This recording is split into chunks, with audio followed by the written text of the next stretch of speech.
What's going on, y'all? Welcome back to the madness. Today's a special day. We're doing an Axe Effects tutorial on the synth block. Now, if you've been watching my videos for a little bit, you'll know that I've been mentioning synth and synthesis for a while. And this video is far down the alphabetical chain of the blocks list, so it took me a while to get here. And now we're here. And so now I'm going to show you some pretty cool things you can do with this thing, and a couple ideas to tinker around with in your mind when you're watching this, so that you can go and open this thing up and start messing with it yourself. But till then, stay tuned. We'll jump right into it.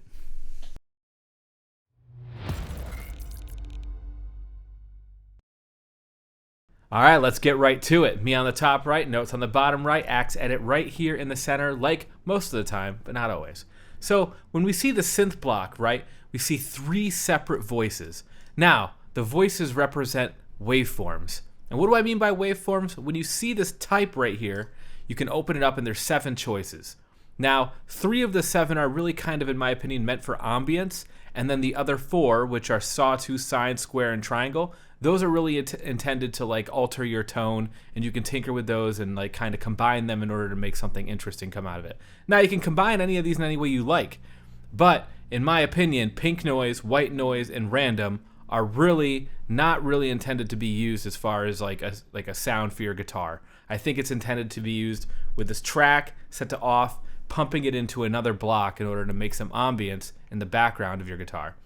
That's just how I've found it to be useful. But of course, there's other presets that come built into the Axe FX 3, like Diablo's Lair, I think it's called, or the Devil's Lair, where it kind of does arpeggios based on something that comes through the synthesizer as well. Now, you can do all that sort of thing, but I'm just going to kind of go into what exactly is going on with the synth block.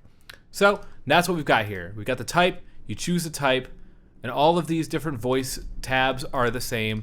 You pick one of these, and depending on what type you pick, it's a different shape of signal. Now, a sawtooth sounds like this. Oh, better turn it on, right? And now the one thing that you're going to want to pay attention to, which it says in the notes, is that this thing is monophonic. What that means is that it's single tone, like kind of representative. When you play multiple tones at the same time, meaning multiple notes, like a chord, it's going to sound like utter dog poo. It doesn't really register it. And it's not really a matter of like could it be possible? Yes. But the technology in this one right now is not there quite yet. So it doesn't represent it really quite the way you'd want it to. So when you're going to want to use this thing is you're going to want to be doing leads and not really doing multiple toned kind of playing at the same time. You can really create multi-tonal sounds with this thing while you play single tones. And then we've got tracking. How do you want to like kind of register this thing in, as far as like putting output noise, right? So you can do quantize, and quantizing is basically you've got your signal, but instead of going a smooth continuous signal like a sine wave, it'll instead create stairs to represent those signals. So that's what quantize is. Off means it's always going on. You can kind of hear that right now. And then pitch and envelope. Pitch meaning the input pitch of your guitar. And then you've got quant, and then you've got off. So envelope, which means the amplitude of your guitar signal. You don't really hear anything but a single frequency note. Now if I do this, right? Now if you go to pitch and envelope, it takes the pitch as well, which means this frequency is pretty useless. Right? So that's what's going on there. Then go to quantize. It's just creating, it's not really quite continuous as far as the differences go. So that's what track is for. Voice level 1 and pan, that's pretty self-explanatory. It's the level of the voice and then where it's kind of coming out at you through the speakers of your headphones. The frequency, when you go to envelope only, that's what you're controlling here. That's what the frequency is for. Envelope and off. So if you use quantize and pitch, the frequency is pretty meaningless to you. Just recognize that so you don't have to waste your time thinking that messing around with the frequency when you've got only the envelope on, or with the pitch and envelope and quantize, you're not really doing anything. Shifting, now this is for shifting semitones, so it's more of a coarse adjustment, and then the tune is to like kind of adjust in cents. or CENTS. It's a musical reference. So fine tuning, coarse tuning, and then duty cycle. So the duty cycle only applies to triangle and the square waveforms. And as it says right here in the block guide, it says this parameter controls the symmetry or pulse width of the waveform. Now what it means by pulse width is literally how wide that waveform is. So if you've got a square like this, the pulse width is how wide that square is. And same with the triangle. How wide is the base of the triangle? Which means how wide is that triangle altogether. So that's what that means. Now the sawtooth, since they're, not symmetric, the pulse width isn't going to be much use, so they obviously don't apply to that. So the filter frequency right here is going to be setting the cutoff frequency of the low pass frequency of the modulator. Now, this is pretty important because it tells you right up front this is specifically a low pass filter. So just think about that when you're tinkering with it. It's not an all pass, it's not a band pass, it's not a band suppression, it's a low pass. So you can tinker with this as much as you like. It's a filter. And then the filter Q, once again, how wide is that filter? How much does it crawl into other frequency space?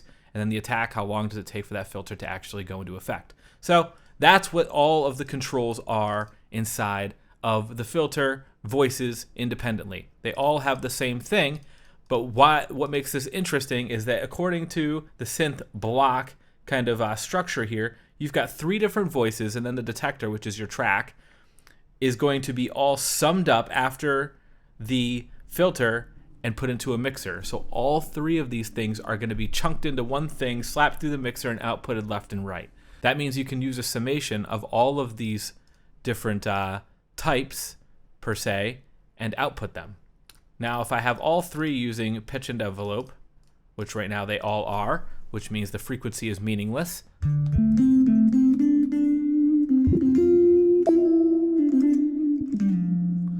So right now I got a sine, and a sine. That is kind of useless because they're all the same. It doesn't increase the amplitude, it doesn't do anything. Now if I slap a square in inside voice 2,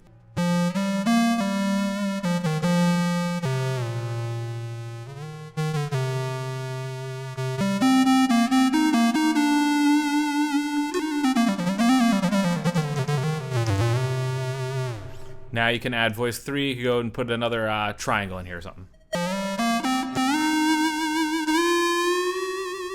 Now monophonic, single tone, may play a chord, sounds like garbage. It's a bloop. So that's what's going on here. Now let's show you a couple little things that you can do in order to make this thing kind of sound pretty interesting and use it in different ways. Now if I activate this other synth over here, right? Slap this thing to off and connect it to this, maybe bring it over here, connect it to this reverb. Just delete that one real quick. And then maybe I want white noise in here. So now I've got this weird white noise going on. Why is this interesting? Well, it's showing you that this synth is acting as an input on its own. It doesn't rely specifically, when it's in off position, on the input, your guitar. So this thing can create alternative signals on the side.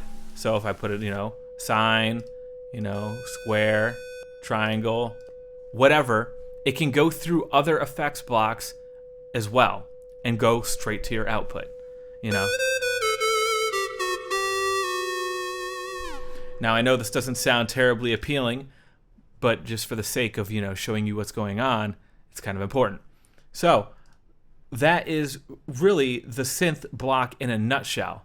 Now I know I didn't show you everything this thing can do because that would take significantly longer. However, in future videos, I will be going and kind of showing you how to build up certain kind of repertoires of sounds as far as using multiple blocks and configuring them to make interesting sounds like violins and changing timbres and of different, trying to emulate different instruments using these things.